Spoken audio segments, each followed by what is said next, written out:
Good morning students. आज हम Everest मेरी शिखर यात्रा पाठ का आगे अध्ययन करेंगे, लेकिन आगे अध्ययन करने से पहले हम दोहरान करेंगे। एवरेस्ट मेरी शिखर यात्रा किसकी आत्मकथा है? बचेंद्री पाल की। एवरेस्ट मेरी शिखर यात्रा किसकी आत्मकथा है? बचेंद्री पाल की।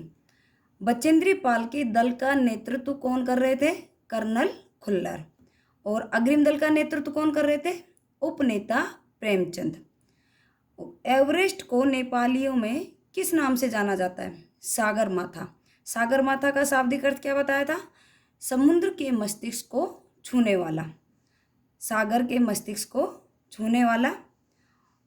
और एवरेस्ट की तरफ देखते समय एक बड़ा भारी फूल किसे दिखाई दिया?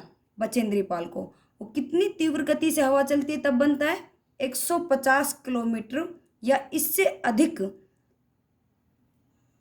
अथवा इससे भी अधिक गति से हवा चलने के कारण एक भारी बर्फ का फूल बनता है। और 26 मार्च को कहाँ पहुंचे बचेंद्री पाल का दल? पेरिस। और वहां के क्या समाचार मिला? एक शेरपा कुली की मृत्यु का दुखद समाचार मिला। उपनेता प्रेमचंद ने कर्नल खुल्लर को क्या क्या कार्य बताया? जो उन्होंने पहले आने से जो कार्य किया था, हिमपात के ठीक ऊपर का रास्ता साफ किया था, पुल बनाकर रस्सियां बांधकर झंडियों से रास्ता चिन्हित करना, सभी बड़ी कठिनाइयों का निरीक्षण किया था, ये सब कार्य किसे बताया? उपनेता प्रेमचंद ने कर्नल खुल्लर से बताया। और कर्नल खुल्लर ने जब ये सभी अवसादग्रस्त हो रहे थे, जब शेरपा कुली की मृत्यु हो गई थी, तब कर्नल खुल्लर ने क्या कहा था? एवरेस्ट जैसे महान अभियान में खतरों को और कभी कभी तो मृत्यु भी आदमी को सहज भाव से स्वीकार करनी चाहिए। हिमपात में अनियमित और अनिश्चित बदलाव हमेशा होते रहते हैं। ये किसने बताया? उपनेता प्रेमचंद ने। किससे? कर्नल खुल्लर से और उसके दल के सदस्यों से। एवरेस्ट को बचेंद्री पाल ने पहले कितनी बार देखा था? 2 बार। एक कहाँ से? नमचे बाजार शेरपालैंड से, दूसरा कहाँ से? बेस कैंप से। अब वह लोहोत्सव नृत्य की ऊंचाई से एक बर्फीली टेढ़ी मड़ी नदी को निहारती रही। कौन? बचेंद्री पाल। और भौचक की रह जाना, आश्चर्यचकित रह जाना। डॉक्टर मीनू मेहता कौन से दल में थे? अग्रिम दल के सदस्य थे। उन्होंने क्या बताया? एल्यूमिनियम की सीढ़ियों से अस्थायी पुल को बनाना, लट्ठों और रस्सियों का उपयोग करना, बर्फ की आड़ी तिरछी दीवारों पर रस्सियों को बांधना। हमारे अग्रिम दल के अभियांत्रिक कार्य के बारे में उन्हें क्या दी? विस्तृत जानकारी। किससे दी? बचेंद्री पाल के दल से दी। और तीसरे दिन क्या था? हिमपात से कैंप 1 तक सामान ढोकर चढ़ाई करने का अभ्यास। तीसरा दिन किसके लिए निश्चित था? हिमपात से कैंप 1 तक सामान ढोकर चढ़ाई का अभ्यास करने के लिए निश्चित था। कैंप 1 पर पहुंचने वाली 2 महिला कौन कौन सी थी? रीता गोबू और बचेंद्री पाल। और किससे वॉक टॉकी के माध्यम से किसे जानकारी दी? कर्नल खुल्लर को। उनके दल में जितनी भी महिलाएं शामिल थी, एक मात्र 2 महिलाएं कहाँ पहुंची? कैंप 1 पर। वो कितनी ऊंचाई पर लगा हुआ था? 6000 मीटर ऊंचाई पर। अंगदोरजी लोपसांग गगन बिस्सा अतः साउथ कोल कैंप पहुंच गए। कौन से तारीख को पहुंचे? 29 अप्रैल को पहुंचे। और कितनी ऊंचाई पर था ये साउथ कोल कैंप? 7900 मीटर ऊंचाई पर साउथ कोल कैंप लगाया गया था। इसका नाम क्या दिया गया था? कैंप 4। और ये कैसी प्रगति थी? संतोषजनक प्रगति थी। बेस कैंप में तेंजिंग सबसे पहले एवरेस्ट की चढ़ाई करने वाले कब आए? अपनी छोटी पुत्री सुपुत्री डेकी के साथ। किससे मिलने आए? बचेंद्री पाल के दल से मिलने आए और सभी दल के सदस्यों से मुलाकात की। और उसने एक विशेष महत्व दिया। एक दल के प्रत्येक सदस्य, चाहे वो शेरपा कुली हो या रसोईया हो, सभी से अपने अच्छी तरह से बातचीत की जाए, उनसे अच्छा परिचय किया जाए। और बार बार क्या बता रहे थे कि अब सभी को अपने दल का सदस्य मानकर उनसे अच्छे से बातचीत की जाए। जब बचेंद्री पाल का नंबर आया तो उसने कैसे परिचय दिया? किससे? तेंजिंग से। मैं बिल्कुल नौक सीखिया हूँ, एवरेस्ट मेरा पहला अभियान है। किसने कहा? बचेंद्री पाल ने कहा। किससे कहा? तेंजिंग शेरपा से। तेंजिंग हंसे। एवरेस्ट उनके लिए भी पहला अभियान है, लेकिन यह भी स्पष्ट किया शिखर पर पहुंचने से पहले उन्हें 7 बार एवरेस्ट पर जाना पड़ा था। एवरेस्ट चोटी पर गए, लेकिन 7वीं बार उन्हें सफलता मिली। एक बार में सफलता नहीं मिली। किसे? तेंजिंग। और तुम मुझे एक पक्की पर्वतीय लड़की लगती हो, तुम्हें तो शिखर पर पहले ही प्रयास में पहुंच जाना चाहिए। किसने कहा? तेंजिंग शेरपा ने। किससे कहा? बचेंद्री पाल से कहा कि तुम एक पक्की पर्वतीय लड़की हो, तुम्हें पहले प्रयास में ही कहाँ पहुंच जाना चाहिए? शिखर पर पहुंच जाना चाहिए। और वह किसके साथ आए थे उनके कैंप में मिलने? अपनी छोटी पुत्री डेकी के साथ। कहाँ पर मिलने आए थे? बेस कैंप में। कौन सा मंथ था? अप्रैल। अब हम पाठ में आगे अध्ययन करते हैं। 15 या 16 मई 1984 को बुद्ध पूर्णिमा के दिन मैं लाओत्से की बर्फीली सीधी ढलान पर लगाए गए सुंदर रंगीन नायलॉन के बने तंबू के कैंप 3 में थी। कौन से कैंप में थी? कैंप 3 में। कौन सी पहाड़ी पर लगाया गया था? लाओत्से की बर्फीली सीधी ढलान पर। कौन कितनी तारीख को? 15-16 मई को 1984 को बुद्ध पूर्णिमा के दिन बचेंद्री पाल कहाँ थी? लाओत्से की बर्फीली सीधी ढलान पर सुंदर रंगीन नायलॉन के बने तंबू के कैंप 3 में थी। कैंप में 10 और व्यक्ति थे। कितने व्यक्ति थे? 10 और व्यक्ति लोब्सांग, तसारिंग मेरे तंबू में थे। बचेंद्री के तंबू में कौन थे? लोब्सांग और तसारिंग। एंडी शेरपा और 8 अन्य शरीर से मजबूत और ऊंचाइयों में रहने के कारण रहने वाले शेरपा दूसरे तंबुओं में थे। 8 अन्य शरीर से मजबूत और वह किस में थे? अन्य दूसरे तंबुओं में थे। मैं गहरी नींद में सोई हुई थी। कौन? बचेंद्री पाल। रात में 12:30 बजे लगभग मेरे सिर के पिछले हिस्से में किसी एक सख्त चीज के टकराने से मेरी नींद अचानक खुल गई। किसकी नींद खुल गई? बचेंद्री पाल की। उसके सिर के पिछले हिस्से क्या चीज टकराई? कोई सख्त चीज टकराई। साथ ही एक जोरदार धमाका भी हुआ। क्या हुआ? साथ ही एक जोरदार आवाज भी आई। तभी मुझे महसूस हुआ कि एक ठंडी बहुत भारी कोई चीज मेरे शरीर पर से मुझे कुचलती हुई चल रही है। वहां पर क्या मिलती है? जब बर्फीले पहाड़ पर है तो बर्फ ही मिलेगी। तो भारी कोई चीज मेरे शरीर पर से मुझे कुचलती हुई चल रही है। क्या थी? बर्फ की चट्टान। मुझे सांस लेने में भी कठिनाई हो रही थी। किसे? बचेंद्री पाल को सांस लेने में भी कठिनाई हो रही थी। ये क्या हो गया था? एक लंबा बर्फ का पिंड हमारे कैंप के ठीक ऊपर लाओत्से ग्लेशियर से टूटकर नीचे आ गिरा था। कहाँ से गिरा था? लाओत्से ग्लेशियर से टूटकर बचेंद्री पाल के कैंप पर गिरा था। उसका विशाल हिमपुंज, बर्फ का समूह। हिमपुंज का अर्थ क्या होता है? हिम का अर्थ होता है बर्फ, पुंज का अर्थ होता है समूह। बर्फ का समूह बन गया था। हिमखंडों, बर्फ के टुकड़ों तथा जमी हुई बर्फ के इस विशालकाय पुंज ने, इस बड़े से पुंज ने, समूह ने एक एक्सप्रेस रेलगाड़ी की तेज गति और भीषण गर्जना के साथ बर्फ के पुंज की किससे तुलना की? बचेंद्री पाल ने बर्फ के पुंज की, बर्फ के समूह की किससे तुलना की? एक्सप्रेस रेलगाड़ी के समान तेज गति भीषण गर्जना के साथ सीधी ढलान से नीचे आते हुए हमारे कैंप को तहस नहस कर दिया। बर्फ के पुंज के समूह ने क्या किया?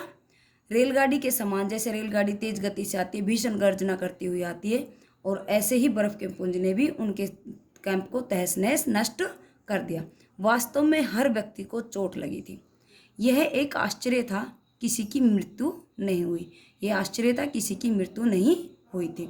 लोब्सांग अपनी स्विस छुरी की मदद से हमारे तंबू का रास्ता साफ करने में सफल हो गए थे। लोब्सांग जो उसके तंबू में रुके हुए थे, लोब्सांग और तसारिंग, उसने स्विस छुरी के माध्यम से, जो बर्फ काटने की छुरी होती है, उससे तंबू का रास्ता साफ कर दिया। तुरंत ही अत्यंत तेजी से मुझे बचाने की कोशिश में लग गए, और तुरंत ही शीघ्र ही अत्यंत तेजी से किसे बचाने की कोशिश में लग गए? कोशिश का अर्थ होता है प्रयत्न, प्रयास करना। बचेंद्री पाल को थोड़ी सी भी देर का सीधा अर्थ था मृत्यु। अगर थोड़ी सी देर रुकता है तो वो इसका अर्थ था मृत्यु। बड़े बड़े हिमपिंडों को मुश्किल से हटाते हुए, थोड़ी सी भी देर का सीधा अर्थ था मृत्यु। बड़े बड़े हिमपिंडों को मुश्किल से हटाते हुए उन्होंने मेरे चारों तरफ की कड़े जमे बर्फ की खुदाई की। बड़े बड़े हिमपिंडों को, हिमपिंड का अर्थ क्या बताया था? समूह। उसको, बर्फ के समूह को मुश्किल से, कठिनाई से हटाते हुए उन्होंने चारों तरफ क्या की? कड़े जमे बर्फ की खुदाई की। मुझे उस बर्फ की कब्र बर्फ की कब्री थी जिसमें बचेंद्री पाल क्या हो गई थी, दफन हो गई थी, से निकालकर बाहर खींच लाने में सफल हो गए। कौन हो गए? लोपसांग और तसारिंग। सुबह तक सारे सुरक्षा दल आ गए थे और 16 मई को प्रातः 8 बजे तक हम प्राय सभी कैंप 2 पर पहुंच गए थे। वापिस कहाँ चले गए? कैंप 2 पर, क्योंकि कैंप 3 तो क्या हो गया? नष्ट। जिस शेरपा की टांग की हड्डी टूट गई थी उसे एक खुद के बनाए स्ट्रेचर पर लिटाकर नीचे लाए। जब इनको ट्रेनिंग दी जाती है, अभ्यास कराया जाता है, तो उनको ये सभी चीज़ें सिखाई जाती है जो दल जाता है कि स्ट्रेचर बनाकर आपको कैसे अपने कष्ट से बाहर निकलना है, कैसे विपत्ति में एक दूसरे की सहायता करनी। तो उन्होंने खुद ही स्ट्रेचर बनाया और लिटाकर कहाँ लाए? नीचे लाए। हमारे नेता कर्नल खुल्लर के शब्दों में यह इतनी ऊंचाई पर सुरक्षा कार्य का एक जबरदस्त साहसिक कार्य था। किसने कहा? कर्नल खुल्लर ने क्या कहा? इतनी ऊंचाई पर सुरक्षा कार्य का एक जबरदस्त साहसिक कार्य था। सभी 9 पुरुष सदस्यों को चोटों अथवा टूटी हड्डियों आदि के कारण बेस कैंप में भेजना पड़ा। 9 पुरुष कौन थे? जो उनके साथ दल सदस्य में रुके हुए थे, उन सभी को क्या लगी थी? चोट लगी थी, हड्डियां टूट गई थी, उन्हें बेस कैंप में भेजना पड़ा। तभी कर्नल खुल्लर मेरी तरफ मुड़कर कहने लगे, क्या तुम भयभीत थी? कर्नल खुल्लर ने क्या कहा बचेंद्री पाल से? क्या तुम डरी हुई थी? जी हाँ। क्या तुम वापस जाना चाहोगी? नहीं, मैं बिना किसी हिचकिचाहट के उत्तर दिया। क्या तुम वापस कहाँ जाना चाहोगी? बेस कैंप में। तो बचेंद्री पाल ने मना कर दिया। बिना किसी हिचकिचाहट के, बिना संकोच के उसने उत्तर दिया कि मैं कहीं नहीं जाऊंगी। मैं कहाँ जाऊंगी? आगे की चढ़ाई दोबारा करूंगी। जैसे ही मैं साउथ कोल कैंप पहुंची, साउथ कोल कैंप में कौन सा कैंप था? 4। मैंने अगले दिन की अपनी महत्वपूर्ण चढ़ाई की तैयारी शुरू कर दी। किसने शुरू कर दी? बचेंद्री पाल। मैंने खाना, कुकिंग गैस तथा कुछ ऑक्सीजन सिलेंडर इकट्ठे किए। तब दोपहर 1:30 बजे बिस्सा आया। गगन बिस्सा जो उनके दल का सदस्य था, वो 1:30 बजे पहुंचा और उसने मुझे चाय के लिए पानी गर्म करते देखा। कि जय मीनू अभी बहुत पीछे थे। अब पहले उसके सदस्य कौन थे? लोपसांग, तसारिंग। अब उन सबको चोटें लग गई थी तो वो सब कहाँ चले गए? बेस कैंप में। अब नए सदस्य आ गए। कि जय मीनू अभी बहुत पीछे थे। मैं चिंतित थी क्योंकि मुझे अगले दिन उनके साथ ही चढ़ाई करनी थी। किनके साथ? कि जय मीनू के साथ चढ़ाई करनी थी। वे धीरे धीरे आ रहे थे क्योंकि वे भारी बोझ लेकर बिना ऑक्सीजन के चल रहे थे। कौन चल रहे थे बिना ऑक्सीजन के? जय मीनू की। और भारी बोझ उनके कंधे पर था। दोपहर बाद मैंने अपने दल के दूसरे सदस्यों की मदद करने और अपने एक थर्मस को जूस से दूसरे को गर्म चाय से भरने के लिए नीचे जाने का निश्चय किया। अपने दल का सदस्यों की मदद की के लिए उसने क्या किया? एक थर्मस को तो जूस से, दूसरे को गर्म चाय से भरने के लिए नीचे जाने का निश्चय किया। मैंने बर्फीली हवा में ही तंबू से बाहर कदम रखा। बर्फीली हवा चल रही थी, तूफान चल रहा था, उसमें ही उसने क्या रख दिया? तंबू से बाहर कदम रखा। जैसे ही कैंप क्षेत्र से बाहर आ रही थी, मेरी मुलाकात मीनू से हुई। की और जय अभी कुछ पीछे थे। मुझे जय जनेवा स्पर की चोटी के से ठीक नीचे मिला। किसे? जिनेवा स्पर की चोटी के ठीक नीचे कौन मिला? जय। किसे मिला? बचेंद्री पाल को। उसने कृतज्ञतापूर्वक चाय वगैरह पी, लेकिन मुझे और आगे जाने से रोकने की कोशिश की कि आप और आगे मत जाइए, मगर मुझे की से भी मिलना था। थोड़ा सा और आगे नीचे उतरने पर मैंने की को देखा। वह मुझे देखकर हक्का बक्का रह गया, हक्का बक्का आश्चर्यचकित रह गया। तुमने इतनी बड़ी जोखिम क्यों ली बचेंद्री? किसने कहा? की ने। किससे कहा? बचेंद्री पाल से। एक तुमने इतनी बड़ी जोखिम क्यों ली? इतना बड़ा कष्ट क्यों सहन किया? मैंने उसे दृढ़तापूर्वक कहा, मैं भी औरों की तरह एक पर्वतारोही हूँ, इसलिए इस दल में आई हूँ। किसने कहा? बचेंद्री पाल ने। किससे कहा? किसे कहा? और मैं औरों की तरह क्या हूँ? पर्वतारोही, पर्वत पर चढ़ने वाली हूँ, और इसलिए मैं इस दल में आई हूँ। शारीरिक रूप से भी मैं ठीक हूँ, इसलिए मुझे अपने दल के सदस्यों की मदद क्यों नहीं करनी चाहिए? मैं स्वस्थ भी हूँ और मुझे अपने दल के सदस्यों की मदद क्यों नहीं करनी चाहिए? की हंसा और उसने पेय पदार्थ से प्यास बुझाई। जो पीने का पदार्थ था उससे क्या की? प्यास बुझाई। लेकिन उसने मुझे अपना किट ले जाने नहीं दिया। जो बचेंद्री पाल के साथ सामान था वो उसने ले जाने नहीं दिया। किसने? की ने।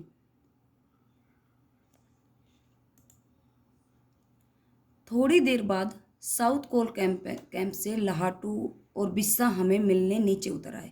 लाहाटू और बिस्सा कहाँ पहुँच गए चुके थे पहले ही? साउथ कोल कैंप में। और हम सब साउथ पोल पर जैसी भी सुरक्षा और आराम की जगह उपलब्ध थी उस पर लौट आए। साउथ पोल पृथ्वी पर बहुत अधिक कठोर जगह के नाम से प्रसिद्ध है। पृथ्वी पर बहुत अधिक कठोर के नाम से कौन सी जगह प्रसिद्ध है? South pole. South pole camp पृथ्वी पर बहुत अधिक कठोर जगह के नाम से प्रसिद्ध है। अगले दिन मैं सुबह 4 बजे उठ गई, बर्फ पिघलाया और चाय बनाई। कौन उठ गई सुबह 4 बजे? बचेंद्री पाल। कुछ बिस्किट और आधी चॉकलेट का हल्का नाश्ता करने के बाद मैं लगभग 5:30 बजे अपने तंबू से निकल पड़ी। अंगदोरजी बाहर खड़ा था और कोई आसपास नहीं था। अंगदोरजी कहाँ खड़ा था? बाहर खड़ा था, तंबू के बाहर। और 5:30 बजे क्या निकल गई? कौन निकल गई? बचेंद्री पाल अपने तंबू से बाहर निकल आई हल्का नाश्ता करने के बाद, और अंगदोरजी बाहर खड़ा था। आगे का चैप्टर कल पढ़ेंगे। Thank you class.